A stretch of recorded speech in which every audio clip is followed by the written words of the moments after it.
Hello friends, कैसे हैं आप सब। तो आज की इस वीडियो में आपका स्वागत है। आज हम बात करने वाले हैं गिने चुने प्रोजेक्टाइल के क्वेश्चंस, कुछ ग्राफ के क्वेश्चंस और कुछ मिसक्लेनियस क्वेश्चंस के बारे में।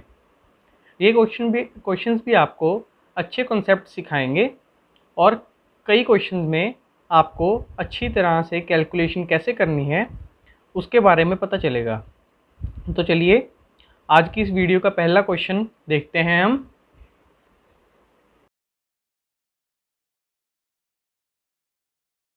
तो हाँ जी दोस्तों, जैसा कि आपने देखा कि इस क्वेश्चन में हमारे पास क्या है। पहले हम समझते हैं कि हमने पिछले प्रोजेक्टाइल के क्वेश्चंस कैसे किए। हमने देखा था कि हमने नॉर्मल प्लेन सरफेस होती थी, उससे अपनी बॉल को या पार्टिकल को प्रोजेक्ट करते थे और वो नॉर्मली एक हॉरिजॉन्टल सरफेस पे ही लैंड करता था। इस क्वेश्चन में क्या किया, हमने एक वेज रख लिया, एक इंक्लाइन रख लिया। इस तरह का हमारे पास थीटा इंक्लिनेशन का इंक्लाइन है। हमने क्या किया, इंक्लाइन की मान लीजिए ऐसी उसकी है एक सरफेस, हमने इस सरफेस के अलोंग इस तरह से अपनी बॉल को प्रोजेक्ट किया। मतलब कि सरफेस को हमेशा ऐसे टच करती हुई अब हमारी बॉल जा रही है। अगर आपको इस डायग्राम को समझने में ये लग रहा है कि इंक्लाइन पड़ा है और हम तो उसको इस तरह से फेंक रहे हैं, इस तरह से ऊपर से नीचे, ऐसा नहीं है। बॉल जो जा रही है अपनी ऐसे थीटा इंक्लाइन पे इस तरह से जा रही है। मतलब कि सरफेस को जो ये पैरेलल इस तरह की सरफेस है, स्लैंट सरफेस, इसको हमेशा टच करती हुई ऐसे प्रोजेक्टाइल मोशन अपना कवर कर रही है। इस तरह के क्वेश्चन सॉल्व करना कोई ज़्यादा बड़ी बात नहीं है। बस हम पहले वाले क्वेश्चन में क्या होता था कि हमारे पास हॉरिजॉन्टल सरफेस होती थी और ग्रेविटी जो होती थी वो सरफेस की क्या होती थी, परपेंडिकुलर। तो हम क्या करते थे, हॉरिजॉन्टल मोशन देखते थे और वर्टिकल मोशन, दो पार्ट में स्प्लिट कर लेते थे। दोनों मोशंस को अलग अलग हम स्टडी करते थे और लास्ट में जो भी आता था उस रिजल्ट को हम कंबाइन कर देते थे। तो इस क्वेश्चन में भी हम कुछ इसी तरह करने वाले हैं। बस फ़र्क क्या है, हमारे पास जो ग्रेविटी है वो हमारी सरफेस के, जो हमारी इंक्लाइन सरफेस है उसके परपेंडिकुलर नहीं है। तो देखिए ये है हमारी इंक्लाइन सरफेस, हमने इस इंक्लाइन सरफेस को कुछ इस तरह से बना लिया अलग करके। तो ये है हमारी इंक्लाइन सरफेस और ये है हमारी हॉरिजॉन्टल सरफेस। तो इन दोनों के बीच में एंगल कितना, थीटा। जो अपनी ग्रेविटी है वो हॉरिजॉन्टल से ही परपेंडिकुलर है, मतलब इस तरह से हॉरिजॉन्टल के 90 डिग्री पे है। और अब हमें क्या करना है, हमें हमारे प्रोजेक्टाइल के क्वेश्चन सॉल्व करने के लिए जो हमारी एक्सेलरेशन है उसको हमारी इंक्लाइन सरफेस के परपेंडिकुलर लेके आना है और उसके पैरेलल लेके आएंगे। हम इस ग्रेविटी को दो कंपोनेंट्स में स्प्लिट कर देंगे। कौन कौन से, एक तो अलोंग द इंक्लाइन और एक परपेंडिकुलर टू द इंक्लाइन। ठीक है, तो इस तरह आप एनएलएम में भी देखेंगे कि हम ग्रेविटी के आगे जैसे वेज वाले क्वेश्चंस होंगे, इंक्लाइन वाले उसमें भी होंगे, तो उसमें भी हम इसी प्रकार से स्प्लिट करेंगे ग्रेविटी के कंपोनेंट्स को।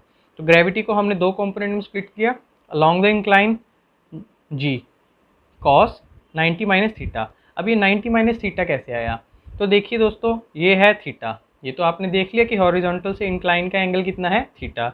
और ये एंगल आपको पता है कितना है, 90। और आपको ये भी पता होगा कि स्ट्रेट लाइन के ऊपर सारे एंगल्स का सम कितना होता है, 180। तो ये 90, तो ये प्लस ये कितना होना चाहिए, ये भी 90 होना चाहिए। अगर ये थीटा है तो ये कितना होगा, 90 माइनस थीटा। तो इस तरह ये अपने पास 90 माइनस थीटा आ गया। तो इसका ग्रेविटी का अलोंग द इंक्लाइन क्या कंपोनेंट निकल के आएगा अपने पास, जी कॉस 90 माइनस थीटा। और परपेंडिकुलर टू इंक्लाइन क्या कंपोनेंट निकल के आएगा, जी साइन 90 माइनस थीटा। ठीक है दोस्तों, यहाँ तक हमने अपना जो कॉन्सेप्चुअल पार्ट था कि हम कैसे ग्रेविटी को स्प्लिट करेंगे वो हमने समझ लिया। अब हम चलते हैं अपने क्वेश्चन पे। हमें उसने बोला कि हमारी बॉल 10 मीटर पर सेकंड से हमने प्रोजेक्ट की 30 डिग्री एंगल पे। ठीक है, वैसे ही थीटा प्रोजेक्शन 30 लिखा, यू 10 लिखा हमने। हमें उसने बोल दिया कि बॉल जो है वो 2 सेकंड में, टाइम ऑफ फ्लाइट अपना जो उसका है 2 सेकंड है, उतने में वो इंक्लाइन के दूसरे किनारे पे पहुंच चुकी है। तो हमें इस क्वेश्चन में फाइंड क्या करना है, इंक्लिनेशन किसका, वेज का, मतलब जो हमारा इंक्लाइन है, इंक्लाइन प्लेन है, उसका थीटा बताना है कि वो कितने हॉरिजॉन्टल से कितना ऊपर उठा हुआ है। तो हमें क्या क्या पता है, टाइम ऑफ फ्लाइट का फॉर्मूला हमें पता है, t is equals to 2u/y upon acceleration, जो हमारे पास नॉर्मली g हुआ करती थी। तो इस केस में हमारे पास एक्सेलरेशन क्या हो जाएगी, जो इंक्लाइन सरफेस के अलोंग है। क्योंकि एक्सेलरेशन वो क्यों पुट कर रहे हैं, क्योंकि ये बॉल इस तरह से इंक्लाइन पे जा रही है, तो इसको नीचे खींचने वाली कौन सी है, जो इंक्लाइन के अलोंग है। तो ये वाली एक्सेलरेशन हम यूज़ करेंगे तो इस तरीके से हम यहाँ पे हमारे फॉर्मूले में वैल्यूज़ पुट करते हैं अपनी। t is equals to 2, u y क्या होता है, u साइन थीटा, मतलब u साइन 30, जिस ये थीटा कौन सा होता है यहाँ पे अपना एंगल ऑफ प्रोजेक्शन, तो यहाँ पे 30 डिग्री आ गया, u हमारे पास 10 है, और g cos 90 minus theta, cos 90 minus theta क्या होता है, साइन थीटा। तो इन्हीं वैल्यूज़ को यहाँ पे हमने देखा, तो हमारे पास क्या निकल के आया, sine theta is equals to 1/2, और आपको पता है साइन थीटा 1/2 कितने एंगल पे होता है, 30 डिग्री पे। तो हमारा आंसर क्या निकल के आया कि जो हमारा इंक्लाइंड प्लेन है वो हॉरिजॉन्टल से 30 डिग्री इंक्लिनेशन पे है। तो इस तरह से आपको ये वाला क्वेश्चन करना है। ग्रेविटी के दो कंपोनेंट स्प्लिट कीजिए। ग्रेविटी का जो कंपोनेंट आपके मोशन को रिटार्ड करे, इस केस में वो कौन सा कंपोनेंट है, जो सरफेस के अलोंग है, मतलब सरफेस वाला g cos 90 माइनस थीटा, और in other sense g sine theta, और जो परपेंडिकुलर रह गया वो कौन सा रह गया अपने पास, g cos थीटा। ठीक है दोस्तों, तो इस तरह हमारा ये क्वेश्चन खत्म होता है, और चलते हैं हम अपने नेक्स्ट क्वेश्चन पे।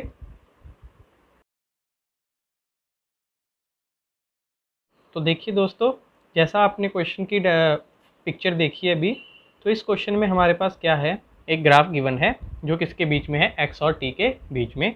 हमें पार्टिकल का मोशन इस ग्राफ के द्वारा हमें समझाया गया है कि पार्टिकल किस तरह का मोशन कर रहा है।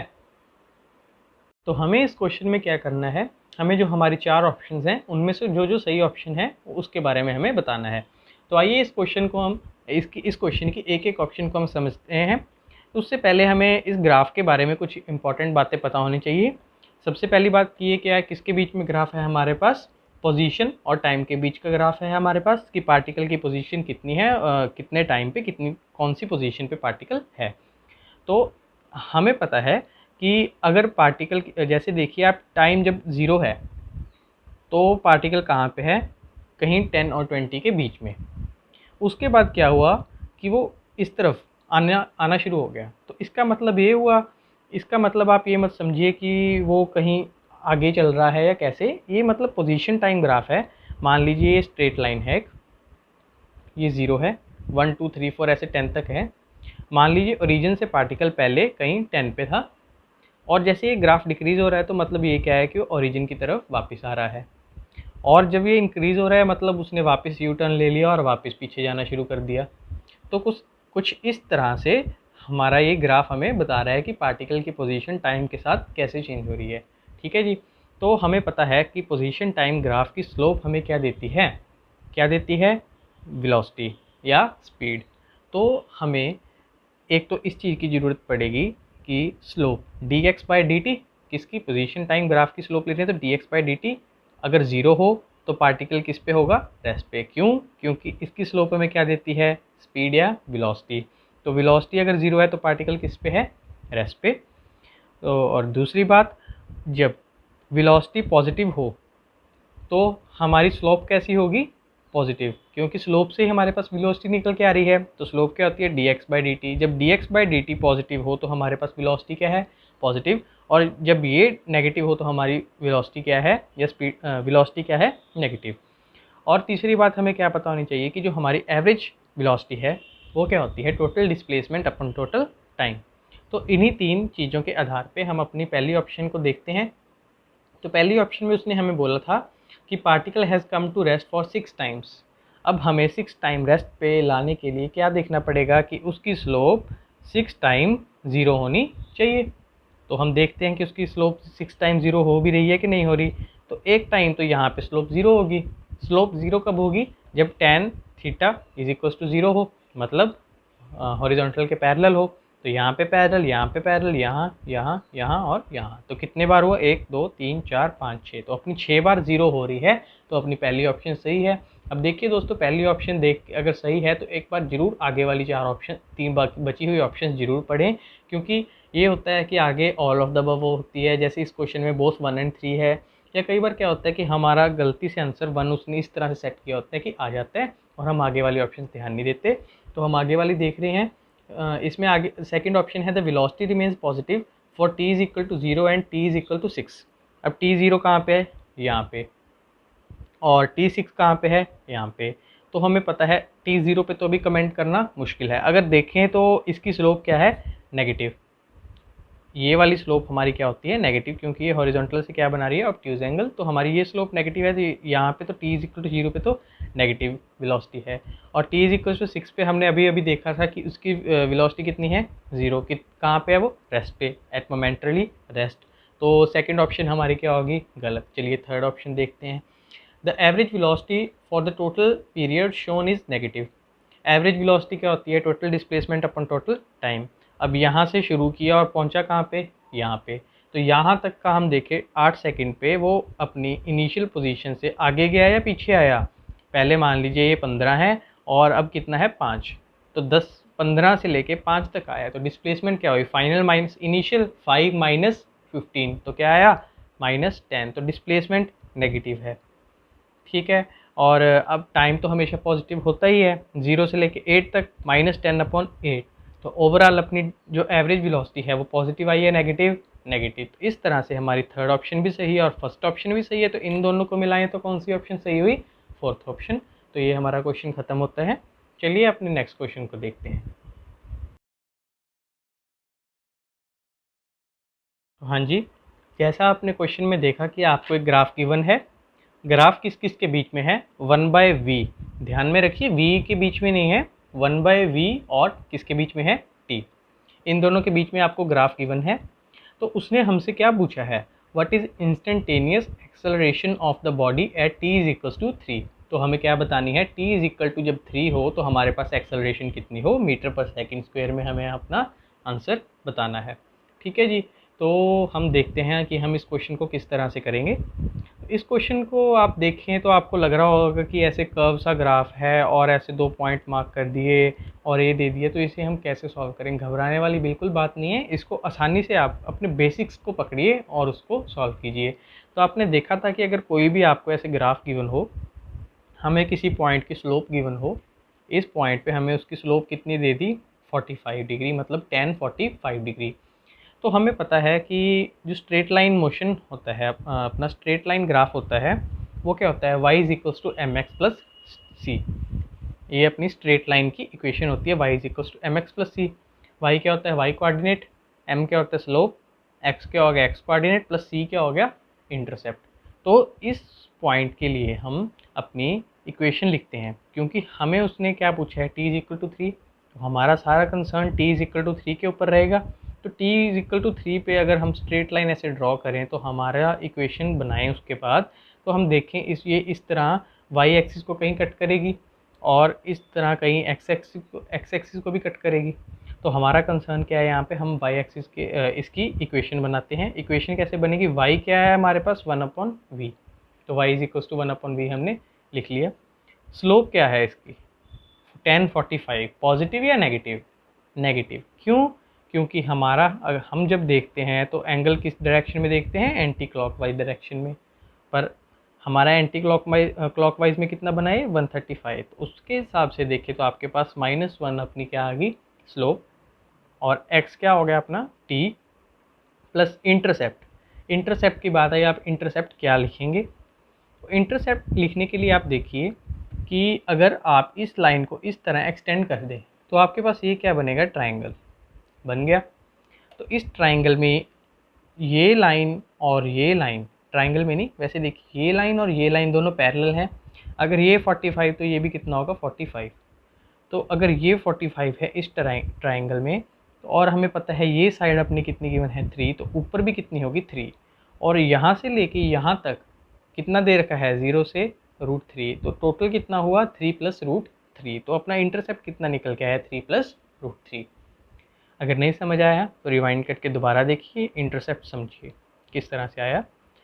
और उसके बाद हम क्या करेंगे, डिफ्रेंशिएट कर देंगे इस इक्वेशन को विद रिस्पेक्ट टू t, क्योंकि हमें क्या गिवन है, देखो वेलोसिटी, और हमें क्या निकालना है, एक्सेलरेशन t भी है। तो जब एक इक्वेशन में v और t गिवन हो तो हम उसको किस रिस्पेक्ट में डिफ्रेंशिएट करते हैं, t के।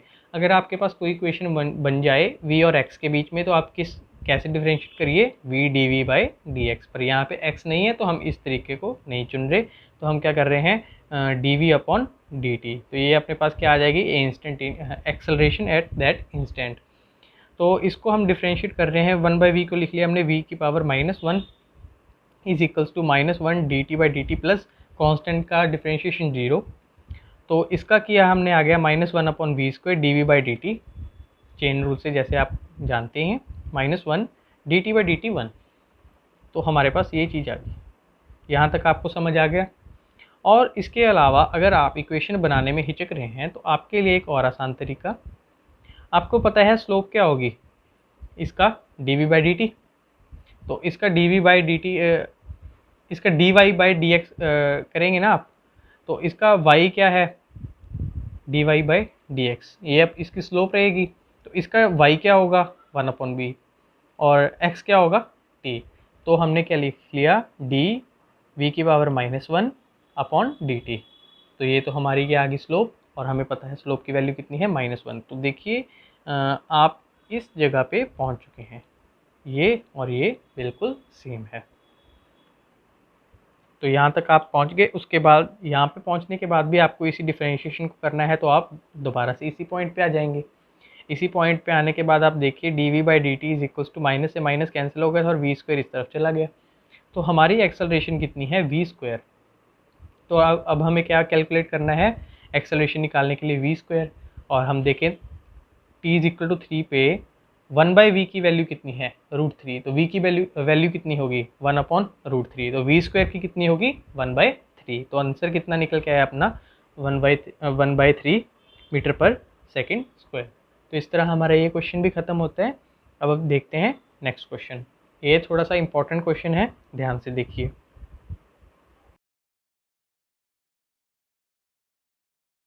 तो देखिए दोस्तों, जैसा कि इस क्वेश्चन में हमें बोला गया कि लार्ज प्रोग्रेशन, मतलब लोगों का झुंड है वो आगे बढ़ रहा है, कितनी चौड़ी रोड है। जैसे सड़क पे लोगों का झुंड जाता है, रैली वगैरह होती है, तो उस तरीके में हम देख रहे हैं कि 10 मीटर चौड़ी रोड है, ठीक है। तो उस पे लोगों का झुंड आगे जा रहा है। तो कितनी स्पीड से जा रहा है वो, उसने आगे बताया कि 0.15 मीटर पर सेकंड की स्पीड से प्रोग्रेशन जत्था आगे बढ़ रहा है, ठीक है। तो हमें उसने रोड की विड्थ भी दे दी, हमें उसने उनके चलने की स्पीड भी दे दी। उसके बाद उसने हमें क्या दिया कि जो उसने बता दिया कि पर मीटर स्क्वायर एरिया में 6 लोग हैं। अप्रॉक्सीमेट उसने कहा कि मान लीजिए एक पर मीटर स्क्वायर एरिया मतलब 1 मीटर और 1 मीटर 1/1 का एरिया, इतने एरिया में 6 मीटर 6 लोग खड़े हैं, ठीक है। तो ये उसने दे दिया, स्पीड दे दी, और उसने बता दिया कि हमारी सड़क की चौड़ाई कितनी है, 10 मीटर। उसने बताया कि आगे क्या है, एक रेलवे क्रॉसिंग है, उस रेलवे ट्रैक को क्रॉस करना है। तो इसने पूछा कि कितने नंबर ऑफ पीपल पर सेकंड में उस रेलवे ट्रैक को क्रॉस कर जाएंगे। वैसे तो देखिए दोस्तों, हमें पता है कि रेलवे ट्रैक जो होता है उसकी कुछ चौड़ाई होती है, तो हमें वो चौड़ाई देनी चाहिए थी। इस क्वेश्चन में आप सोचेंगे कि हमें चौड़ाई तो दी नहीं, हम कैसे देखें।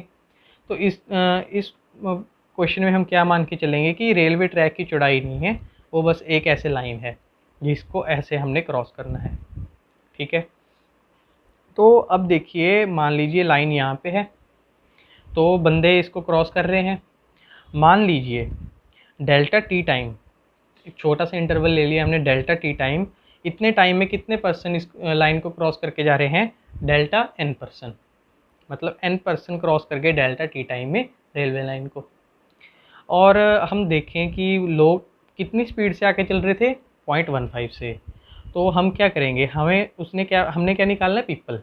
तो हमें उसने पीपल किस प्रकार में दिए, पर मीटर स्क्वायर में। अब हमें पीपल निकालने के लिए पर मीटर स्क्वायर के लिए एरिया पता होना चाहिए कि कितना एरिया में बंदे हैं, टोटल एरिया हमें पता होना चाहिए। तो हमने देखा कि डेल्टा टी टाइम में बंदे कितना एरिया कवर कर लेंगे। यहाँ से चल के यहाँ तक पहुँचे वो डेल्टा टी टाइम में, तो इतने टाइम में अगर यहाँ से चल के यहाँ पहुँचे, तो ये तो है नहीं कि यहाँ वाला एरिया खाली हो गया, जो पीछे से आ रहे थे वो यहाँ वाली स्पेस ऑक्यूपाई कर लेंगे, पीछे वाली। तो at in time delta t इतना एरिया क्या हो गया, ऑक्यूपाई हो गया। तो बीच में यहाँ पे मान लीजिए रेलवे ट्रैक है, या मान लीजिए यहीं पे है, तो इतने टाइम में डेल्टा टी टाइम में इतने बंदे निकल गए आगे। मान लीजिए यहाँ पे रेलवे ट्रैक था, पहले ये बंदे यहाँ पे थे, फिर यहाँ पे पहुँच के डेल्टा टी टाइम में, तो इतना एरिया इन्होंने बना लिया। तो हम देखें तो एरिया कितना आया, पहले तो देखें इसकी विड्थ तो हमें 10 गिवन है, इसकी लेंथ कितनी हुई, स्पीड इंटू टाइम। तो स्पीड कितनी है, 0.15 इंटू डेल्टा टी। तो ये होगी लेंथ, ये होगी ब्रेड्थ। तो एरिया कितना आया, लेंथ इंटू ब्रेड्थ। ठीक है, तो एरिया आ गया।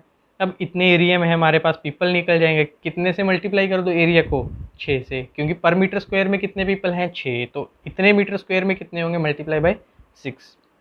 ठीक है, तो हमने सबसे पहले क्या निकाला, 0.15 delta T into 10, length into breadth area. फिर हमने क्या निकाला, people, area into number of people पर मीटर स्क्वायर, तो इसी को हमने 6 से मल्टीप्लाई कर दिया। अब उसने क्या पूछा कि कितने नंबर ऑफ पीपल पर सेकंड क्रॉस कर रहे हैं, तो delta n upon delta t हमें कैलकुलेट करना है। डेल्टा एन और डेल्टा टी को एक तरफ कीजिए और बाकियों को सॉल्व कीजिए, तो हमारे पास कितना आंसर निकल के आया, 9। तो हमें क्या पता चला कि पर सेकंड 9 लोग रेलवे लाइन को क्रॉस करके आगे जा रहे हैं। तो इस क्वेश्चन में आपको थोड़ा यही समझना था कि किस तरह से हम पीपल की कैलकुलेशन करें। हम देखेंगे ये रेलवे ट्रैक है, इसको एक सिंगल लाइन माने, उसके बाद लोग आगे जाएंगे तो कितना एरिया कवर करेंगे। एरिया हमने क्यों निकाला, क्योंकि उसने पीपल की डेंसिटी पर एरिया में गिवन दे रखी है कि पर मीटर स्क्वायर में 6 पर्सन है। तो इस तरह से थोड़ा अच्छा क्वेश्चन और थोड़ा सा कंफ्यूज करने वाला क्वेश्चन था। तो अगर ये क्वेश्चन आपको अभी भी थोड़ा डाउट देता है तो एक बार दोबारा वीडियो देखिए। फिर भी कोई डाउट आता है तो आप डिस्क्रिप्शन में दिए गए लिंक्स के थ्रू आप मेरे से डाउट पूछ सकते हैं। तो चलिए अब हम देखते हैं अपना नेक्स्ट क्वेश्चन।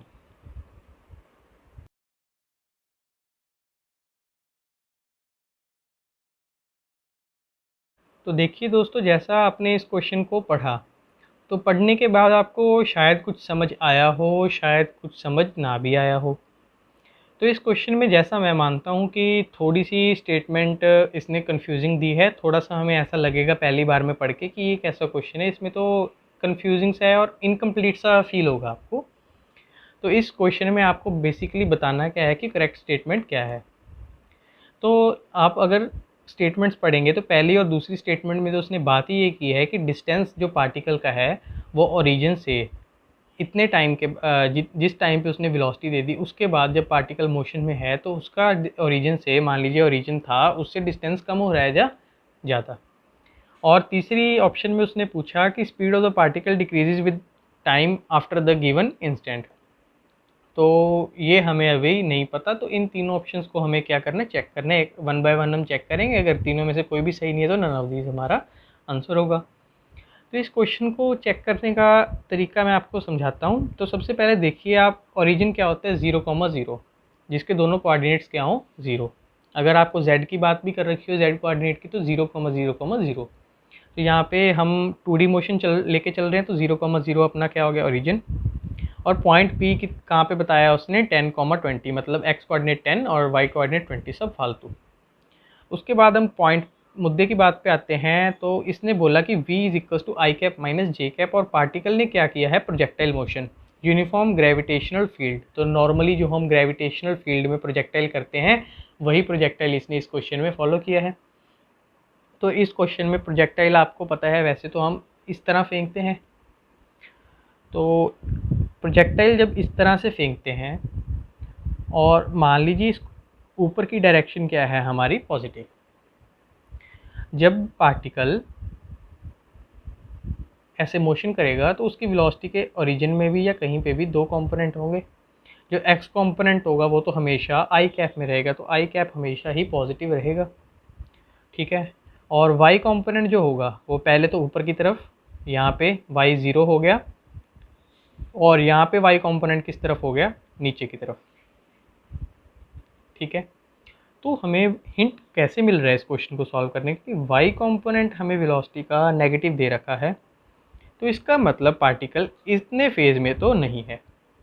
इतने फेज में नहीं है तो क्या मतलब निकल के आया कि वो अपनी ओरिजिन, अपने जो मैक्सिमम हाइट है उसको अचीव कर चुका है। मैक्सिमम अचीव करने के बाद वो नीचे आ रहा है, ठीक है। इतना आपको समझ आ चुका। अब देखते हैं कि ऑप्शन कौन कौन सी सही है।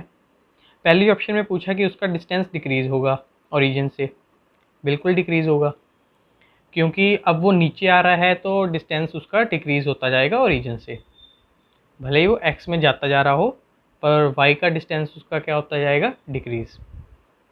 तो दूसरी ऑप्शन उसने बोली इंक्रीज़, तो ये दोनों अपोजिट ऑप्शन है तो सेकंड ऑप्शन तो गलत होगी। तीसरी ऑप्शन उसने बोली speed of the particle decreases with time after the given instant, अब ये कैसे गलत है। क्योंकि स्पीड आप देखिए जब तक ऊपर जाता है पार्टिकल असेंड करता है तब तक उसकी स्पीड डिक्रीज करती है, उसके बाद ग्रेविटी उसको अपनी तरफ खींचती है, तो पार्टिकल की स्पीड यहाँ पे y0 हो गई थी, x तो सेम ही रहनी थी। अब नीचे आते आते y कंपोनेंट दोबारा से बढ़ता जा रहा है और कितना हो जाएगा, जितना इनिशियली था उतना ही यहाँ पे ऐसे आ जाएगा। तो उसकी स्पीड धीरे धीरे नीचे आते आते इस पॉइंट के बाद बढ़ती जा रही है। तो इस तरह हमारी थर्ड ऑप्शन भी गलत है और हमें देख लिया कि पार्टिकल ओरिजिन के दोबारा पास आता जा रहा है। अगर आपको ऐसे ना समझ आए तो आप इसको इस तरह से फेंक लें, तो यहाँ से भी समझ आ जाएगा कि वो ऊपर गया उसके बाद नीचे आया, तो नीचे आते हुए ओरिजिन के दोबारा पास आता जा रहा है, तो क्या हुआ, उसका डिस्टेंस ओरिजिन से कम होता जा रहा है। तो इस तरह हमारा आंसर क्या आया, ऑप्शन 1। ठीक है दोस्तों, तो इस क्वेश्चन में हमने बेसिकली हिंट कहाँ से पकड़ा अपना, v is equal to i cap minus j cap, minus में है उसका y कंपोनेंट, तो हमें क्या पता चला कि वो अपनी मैक्सिमम हाइट को अटेन करने के बाद दोबारा डिसेंड कर रहा है। तो इस तरीके से हमने इस क्वेश्चन को ख़त्म किया। अब देखते हैं हम अपना नेक्स्ट क्वेश्चन।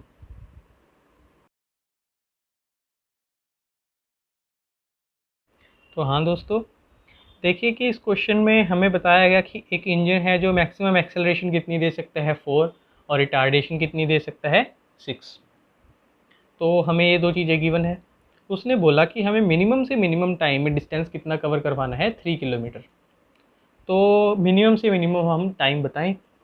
तो अगर देखिए अगर आप इस तरह के क्वेश्चंस में इक्वेशंस में पड़ जाएंगे तो बहुत लंबा पड़ेगा और आप बेफजूल में टाइम खर्च करेंगे और शायद एक आधी क्वेश्चन में उलझ जाएं और आंसर ना निकले, फ्रस्ट्रेट होकर आप आगे के भी 2-3 क्वेश्चंस को गलत करोगे। तो याद रखिए इस तरह के अगर आपको क्वेश्चंस आते हैं तो ऐसे क्वेश्चंस में हमेशा ग्राफ का यूज़ करना बेटर रहता है। तो आप देखें इस क्वेश्चन में हमने ग्राफ बनाया किसके बीच में, वीटी ग्राफ बनाया, क्योंकि बात किसकी चल रही है, एक्सेलरेशन की, इसलिए हमने वीटी ग्राफ बनाया। तो ग्राफ की चॉइस भी एक इम्पॉर्टेंट मैटर होता है कि आप कौन सा ग्राफ बनाते हैं। अगर हमें पोजीशन और टाइम के बारे में थोड़ा बताया होता है या बात वो वेलोसिटी के बारे में कर रहा होता है कि इतनी वेलोसिटी दे रहा है फिर इतनी दे रहा है, तो हम क्या बनाते हैं, एक्सटी ग्राफ। तो उससे हमें वेलोसिटी और डिस्टेंस कैलकुलेट करना आसान हो जाता थोड़ा। तो इससे हमें देखिए हमने वीटी ग्राफ क्यों बनाया, क्योंकि बात वो कर रहा है एक्सेलरेशन और रिटार्डेशन, और दूसरी बात क्या कर रहा है वो डिस्टेंस की। तो इस ग्राफ से हमारे दोनों पर्पस सॉल्व हो गए, क्योंकि इसकी स्लोप क्या देगी, एक्सेलरेशन और रिटार्डेशन, और इसका एरिया क्या देगा आपको, डिस्टेंस या डिस्प्लेसमेंट। ठीक है, तो इस तरह हमने बनाया ग्राफ, ये वी और ये टी। हमें पता है कि वो इनिशियली चला, उसके बाद उसने मैक्सिमम 4 मीटर पर सेकंड स्क्वायर की एक्सेलरेशन दी किसी टी टाइम तक। उसके बाद उसने रिटार्डेशन दी 6 मीटर पर सेकंड स्क्वायर की किसी T2 टाइम तक, T2 टाइम के लिए। ये T1 टाइम है और ये T2, और टोटल टाइम कितना हुआ, T1 प्लस T2 यहाँ पे। ठीक है, यहाँ तक आपको समझ आया। उसके बाद हमें पता है कि इन ग्राफ्स की स्लोप हमें क्या देती है, एक्सेलरेशन। अब हमें एक्सेलरेशन कितनी बता रखी है, 4। तो 4 मतलब, और ये हमारा क्या होगा, वी मैक्स। तो 4 हमारे पास क्या हुआ, v max upon T1, this upon this is equal to slope, ये कितना हुआ 4। तो क्या आया हमारे पास, वी मैक्स कितना निकल के आया, 4T1। तो हमने ग्राफ में इसको क्या डिनोट कर दिया, 4T1। ठीक है, तो T1 की टर्म में हम इसको बना के सॉल्व कर रहे हैं, तो अपना वी मैक्स कितना निकल के आया, 4T1। उसके बाद आप देखिए ये अपने पास कितना है, 41, और ये कितना है, T2। इन दोनों को डिवाइड करें तो कौन सी स्लोप निकल के आएगी, 6 वाली। तो 41 upon T2 is equal to 6, यहाँ तक आया। तो T2 अपने पास कितना निकल के आया, 2/3 T1। तो इस क्वेश्चन में मेनली हमें यही देखना है कि हमारी अप्रोच क्या रहनी चाहिए ग्राफ से सॉल्व करने की। ग्राफ कौन सा बनाए, वीटी ग्राफ। वीटी ग्राफ क्यों बनाए, क्योंकि एक्सेलरेशन और रिटार्डेशन इसकी स्लोप से निकल आएंगे, और जो हमें डिस्टेंस डिस्प्लेसमेंट की बात करनी है वो हम एरिया से निकाल लेंगे। उसके बाद तो प्योरली मैथमेटिकल कैलकुलेशन है। तो मैथमेटिकल कैलकुलेशन में हमने देखा कि वी मैक्स कितनी है, 41, और T2 कितना निकल के है, 2/3 T1। और हमें बोला है कि मिनिमम टाइम में हमें 3 किलोमीटर कवर करवाना है। तो 3 किलोमीटर मतलब एरिया क्या होगा, half into base into height. Half base कितना हुआ, T1 प्लस T2। T1 तो एज इट इज़, T2 क्या पुट कर दिया हमने, 2/3 T1, half into base into height. Height कितनी हुई, 41, कितने बराबर, 3000 मीटर। क्योंकि हम मीटर में कर रहे हैं वेलोसिटी एक्सेलरेशन, तो इस तरह से हमारा ये मीटर में हमने 3 किलोमीटर को कन्वर्ट किया था 3000 मीटर।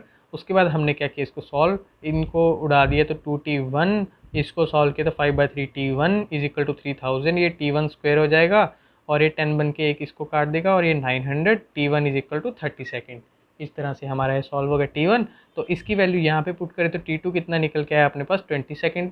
तो उसने क्या पूछा है, मिनिमम टाइम कितना हुआ टोटल t1 प्लस t2, तो t1 प्लस t2 कितना निकल के आया अपने पास 50 सेकेंड्स। तो इस तरह से आप इस क्वेश्चन में अपनी ग्राफ के थ्रू अप्रोच रखिए और आसानी से सॉल्व कीजिए। अब बढ़ते हैं अपने नेक्स्ट क्वेश्चन पे।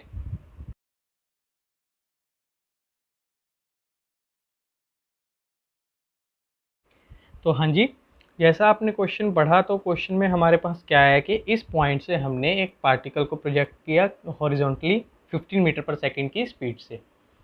तो आगे क्या मिला उसको, एक इंक्लाइन। अगर ये इंक्लाइन ना होता तो ये पार्टिकल इस तरह का मोशन फॉलो करके यहाँ पे ज़मीन पे टकरा जाता। तो यहाँ पे नहीं टकराएगा, अब क्या होगा, इंक्लाइन पे टकरा जाएगा। तो इंक्लाइन पे वो बोला कि इंक्लाइन पे कैसे टकराए वो परपेंडिकुलरली। इंक्लाइन कितने एंगल पे है 37 डिग्री पे, और उस पर कैसे टकराए वो परपेंडिकुलरली। तो हमें परपेंडिकुलरली जब टकराए तो हमें क्या बताना है कि कितने टाइम में वो इंक्लाइन पे परपेंडिकुलरली टकराएगा। तो हमें फाइंड क्या करना है, टी यू एक्स हमें गिवन है क्या है 15, और यू वाई इस टाइम पे क्या है 0, क्योंकि हॉरिजॉन्टली हमने फेंका। तो हम इस इंक्लाइन को उठा के यहाँ पे ले चलते हैं। तो यहाँ पे देखते हैं कि ये हमारा इंक्लाइन, ये हॉरिजॉन्टल 30 डिग्री है, और जब v इस पे आके टकराएगी तो v क्या होगी, इस इंक्लाइन के परपेंडिकुलर। तो ये आपने ऐसे देखा कि v क्या होगी, परपेंडिकुलर। तो v, उसके बाद आपने क्या किया है, कैसे लाइन ड्रॉ की हॉरिजॉन्टल, ये 37 तो ये भी 37। अब ये 37 है, और ये देखिए दोबारा से इधर बनाता हूँ। इस तरह हमारा ये परपेंडिकुलर था और ये 37। अगर ये 90 है तो दोस्तों ये टोटल भी कितना होगा 90, और इतना 37 है तो ये कितना बचा 53। ठीक है, तो यही हमने यहाँ पे कैलकुलेट किया 53। तो अब ये v है, ये एंगल 53 है, तो v का इस तरफ कंपोनेंट कर दो, एक इस तरफ कंपोनेंट कर दो। जो ये वाला कंपोनेंट होगा वो क्या कहलाएगा vx, और ये क्या होगा vy। vx क्या होगा v cos 53, और vy क्या होगा v sin 53। ठीक है, और हमें क्या पता है प्रोजेक्टाइल में हमें एक चीज़ जो हम बहुत बार यूज़ करते हैं कि ux हमेशा हॉरिजॉन्टल कंपोनेंट हमेशा क्या रहता है same, until and unless horizontal में एक्सेलरेशन ना हो, जो आपके नॉर्मली नीट के पेपर में या आपके जेई मेंस के पेपर में नहीं देता वो।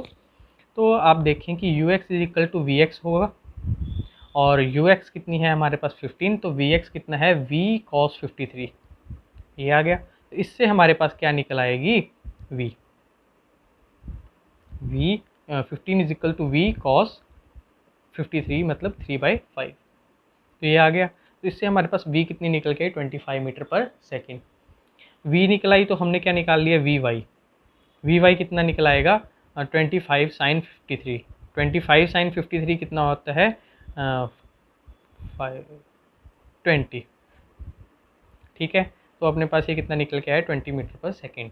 और हमें क्या पता है प्रोजेक्टाइल में कि ऊपर से हम इसको अलग अलग मान सॉल्व कर रहे थे, हॉरिजॉन्टल और वर्टिकल। तो वर्टिकल के लिए देखिए आप u0, और किसी t टाइम के बाद वो यहाँ पे आया, v कितनी हुई उसकी 20।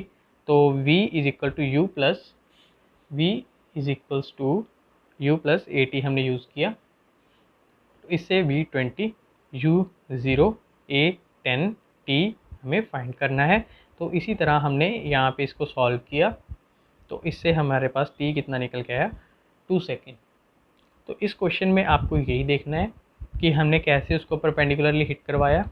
हिट करवाने के बाद हमें घबराना नहीं, उसके दो कंपोनेंट करें, x कंपोनेंट को बराबर रखें तो v निकल आएगा, उसके बाद y कंपोनेंट निकालें, y कंपोनेंट से अपने पास क्या निकल आएगा t।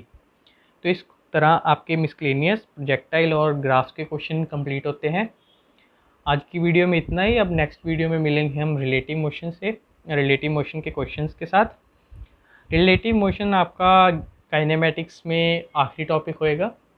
इसके बाद आप अपने कमेंट्स में बताइए कि आपको कौन सा चैप्टर सबसे पहले चाहिए, नहीं तो फिर हम सीक्वेंस वाइज चैप्टर आने देंगे। तो आज के लिए इतना ही।